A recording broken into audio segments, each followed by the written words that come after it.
Let's explore the issue of effort versus wisdom. One of the hardest lessons for new flippers is learning when effort actually pays off and when it doesn't. I see people spending hours trying to save surfaces that were never going to give them a good return. Damaged veneer, laminate, painted pieces, patched repairs, mismatched wood tones. Yes, those long repair methods can build skill, but in some situations, skill doesn't always equal profit. I'd rather make money than master a technique I'll use once every few years. I see this play out in Facebook groups all the time. Someone posts a photo and asks, "Why won't this stain evenly? How do I get rid of this? It looks like someone placed something wet on it and created a circle or a round area that just is not staining right." Someone comments, "Add veneer." Someone else says, "Replace the top." Another says, "You just have to paint it. Stain won't work." Well, this can really discourage a beginner flipper, let alone an experienced one. And here's the thing, none of these answers are technically wrong, but they're not all wise, especially for beginners. Veneer is delicate, expensive, and unforgiving. I don't want to replace veneer. That's a lot of work. I could do it, but I'd rather take a quicker approach. And replacing a top requires tools, time, skill most flippers don't have. Now, DH could do it, but I know it's not one of his favorite things to do. He too looks for easier ways to fix an issue than spending 15 hours working on something like that. And painting isn't a failure, but sometimes there's really not our vision, right? We want to stain that top. What's missing in these conversations isn't knowledge, it's discernment. We often say, "Fix what's inside, not just the outside," when referring to how we clean up our lives after salvation. And yes, that's good advice. Yet we don't all face the same situations in life or have the same life experience or backgrounds. Sanctification after salvation is where wisdom comes in because the day to day decisions we make do require discernment. And sometimes the problem isn't even about effort, whether it's in our spiritual life or our work life, is trying to force a solution that doesn't fit the situation. Wisdom knows when to restore, when to reinforce, and when to choose a different approach altogether. That's where Retique It Liquid Wood comes into play for me. I think of it as liquid veneer.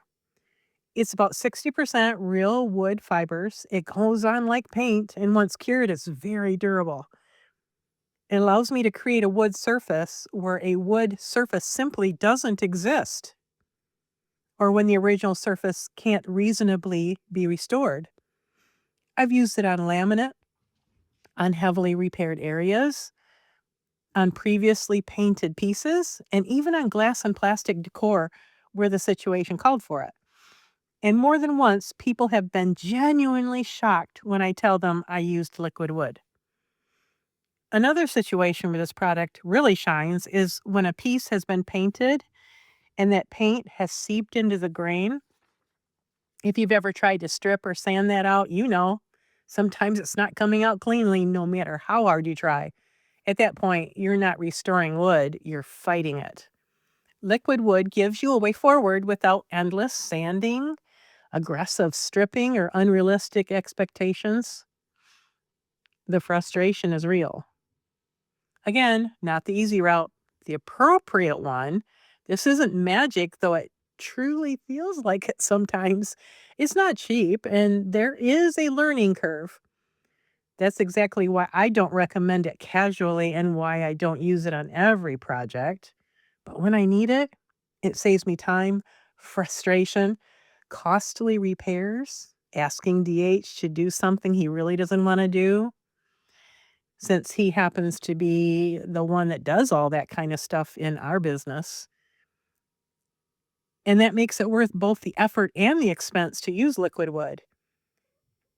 It also comes in different base colors, which matters when you're redesigning intentionally instead of trying to fight a surface into submission. I could easily spend an entire episode teaching about liquid wood.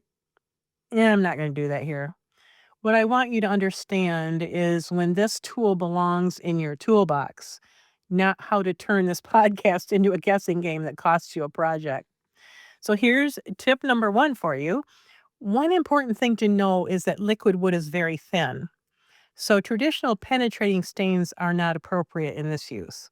When I use oil-based stains like varathane, I always use the quick dry formula. That one detail can make or break the finish. And then tip number two, you may notice that some say you don't need to sand before applying liquid wood. I don't agree with that advice, at least not for how I work. I always sand lightly to give the surface some tooth. Adhesion to me is everything, and sanding is cheap insurance. And when I'm working on slick surfaces like laminate, glass, or plastic, I usually add a layer of Sticks bonding primer first. Yes, that's me being an overachiever, but it has saved so many projects. Too many for me to skip it. Retica does have their own primer, and it does work well, but not everyone has it on hand when they decide to use liquid wood. And I never know how someone has prepped a piece or what the substrate really is.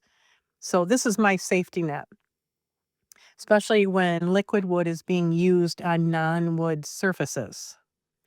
This is something I teach inside Furniture Flipping Blueprint because it rewards precision and good judgment. It's not a product I want people experimenting with blindly. You need to know what you're in for when you're using it. But oh boy, does this product make life easier when you need it. So, in closing, we ought not waste time trying to prove how skilled we are. Making wise decisions that serve our goals is the better choice. Tools are meant to serve the work, not turn into pride projects that steal your time and profit.